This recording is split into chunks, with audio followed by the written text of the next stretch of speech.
हाय. माझ्या आयुष्यात ना म्हणजे खूपच असं म्हणजे नॉर्मल मी म्हणणार नाही मी खूप स्ट्रगल केले किंवा खूपच काही वाईट झाले माझ्या आयुष्यात. नॉर्मल जे मिडल क्लास फॅमिलीच्या मुलींवरती होतं ना तेच माझ्या आयुष्यात झालेलं आहे. ठीक आहे. तर मला असं त्याचं हे वाटत नाही की बाबा मी एवढं सगळं सहन केलं, काय सांगू त्याला माझं आयुष्य असं होतं, असं काही वाटत नाही मला.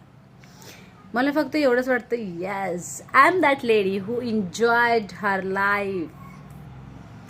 यस, असं मी डेफिनेटली म्हणू शकते.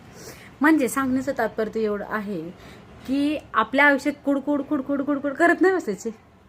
किती वाटवं झालं माझं, काय काय सांगू तुला मी. काही नाही होत वाटवं. आपली मस्ती जी ज्या मस्तीमुळे आपण आपलं वाटोळं करून घेतो चुकीचे डिसिजन घेऊन.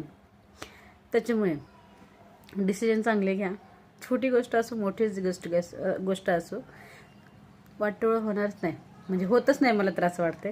पण तुम्हाला जर लय वाटत असेल, काय सांगू बाई, इतका त्रास सहन केल्याने मी त्या गोष्टीचा तर तुला सांगू शकत नाही. मी शब्दामध्ये मग तसं वर्णन करणंच कठीण आहे. हे असं होत नाही. सो डिसिजन घेताना प्रॉपर योग्य वेळेत योग्य डिसिजन घ्या. छोट्या गोष्टी किंवा मोठ्या गोष्टी असो, पण डिसिजन घेताना प्रॉपर घ्या. तुम्हाला पडते का? कॉमेंटमध्ये सांगा ना. बाय.